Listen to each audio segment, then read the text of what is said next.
हरे कृष्णा, राधे राधे। मेरे YouTube channel Jaya अमृत कथा में आप सभी का स्वागत है। ओम नमः शिवाय।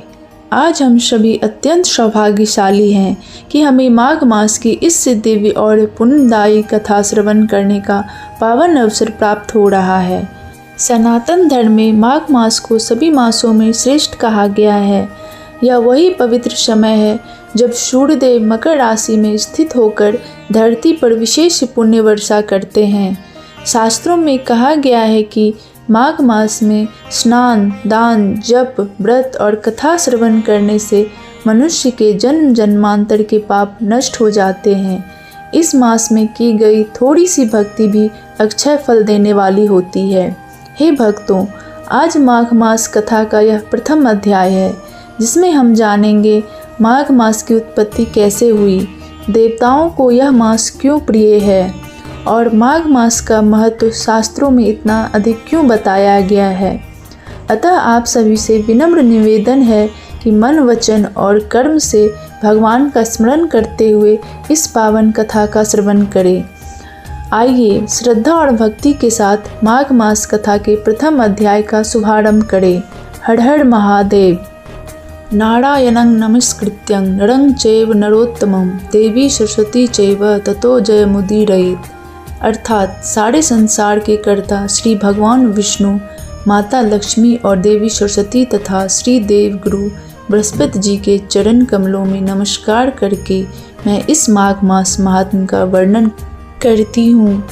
एक समय श्री सूत जी ने अपने गुरु श्री व्यास जी से कहा, हे आदरणीय गुरुदेव, कृपा करके आप मुझसे माघ मास का महात्म्य कहिए क्योंकि मैं आपका शिष्य हूँ। व्यास जी कहने लगे कि रघुवंश के राजा दिलीप एक समय यज्ञ के स्नान के पश्चात सुंदर वस्त्र पहनकर शिकार की सामग्री से युक्त कवच और शोभायमान आभूषण पहने हुए अपने सिपाहियों से घिरे हुए जंगल में शिकार खेलने के लिए अपने नगर से बाहर निकले। उनके सिपाही जंगल में शिकार के लिए मृग, व्याघ्र, सिंह आदि जंतुओं की तलाश में इधर उधर फिरने लगे। उस वन में वनस्थली अत्यंत शोभा को प्राप्त हो रही थी।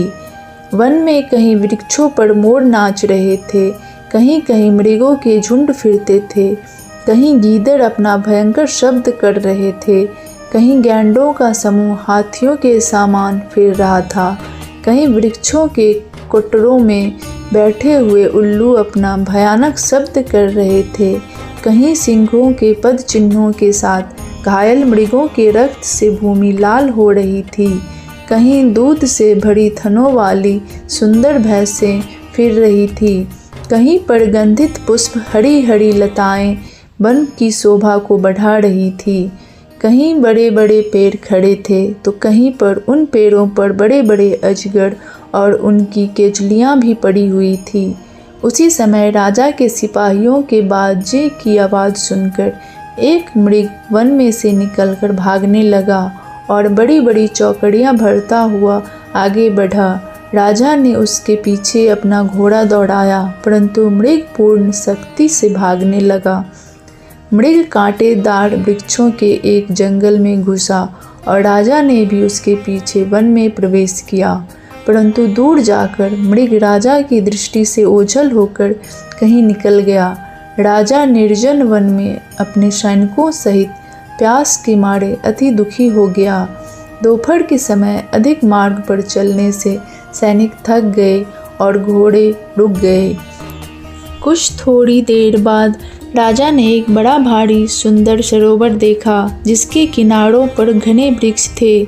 इसका जल सज्जनों के हृदय के समान पवित्र था। सरोवर का जल लहरों से बड़ा सुंदर लगता था। जल में अनेक प्रकार के जल जंतु, मछलियाँ आदि स्वच्छंदता से इधर उधर फिर रही थी। दुष्टों के समान निर्दयी चित्त वाले मगरमच्छ भी थे। किसी किसी जगह लोभी के घर के समान सीमाल भी पड़ी हुई थी। जैसे विपत्ति में पड़े हुए लोगों के दुखों को हरने वाले दानी पुरुष के समान यह सरोवर अपने जल से सबको सुखी करता था। जैसे मेघ चालक के दुख को हरता है, इस सरोवर को देखकर राजा की थकावट दूर हो गई।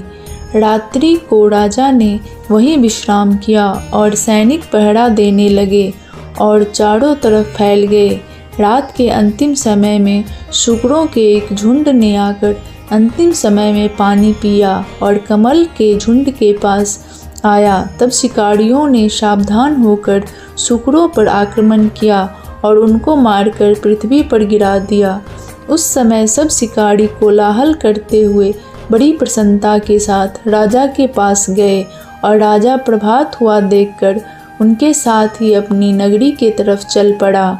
रास्ते में एक तपस्वी को देखा जिसका शरीर तपस्या और नियम के कारण बिल्कुल सूख गया था, जो मृगछाला और बलकल पहने हुआ था। राजा ने ऐसे घोर तपस्वी को देखकर बड़े आश्चर्य से उनको प्रणाम किया और हाथ जोड़कर खड़ा हो गया। तब तपस्वी ने राजा को कहा कि हे राजन, इस पुण्य शुभ माघ में इस सरोवर को छोड़कर तुम यहाँ से क्यों जाने की इच्छा करते हो। तब राजा कहने लगा कि महात्मन, मैं तो माघ मास में स्नान के फल को कुछ भी नहीं जानता, कृपा करके आप विस्तार पूर्वक मुझको बतलाइए। हे भक्तजनों, इस प्रकार आपने माघ मास कथा के प्रथम अध्याय का श्रद्धा और ध्यान पूर्वक श्रवण किया। इस अध्याय से हमें यह शिक्षा मिलती है कि माघ मास केवल एक महीना नहीं, बल्कि यह आत्मशुद्धि, धर्म और भक्ति का विशेष समय है। जो मनुष्य इस मास में नियम, संयम और श्रद्धा से जीवन व्यतीत करता है, उस पर भगवान की विशेष कृपा अवश्य होती है।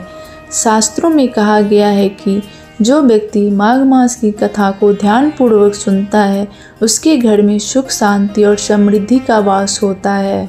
उसके पाप नष्ट होते हैं और जीवन की बाधाएं धीरे धीरे समाप्त होने लगती है। हे भक्तों, आज आपने प्रथम अध्याय का श्रवण किया है।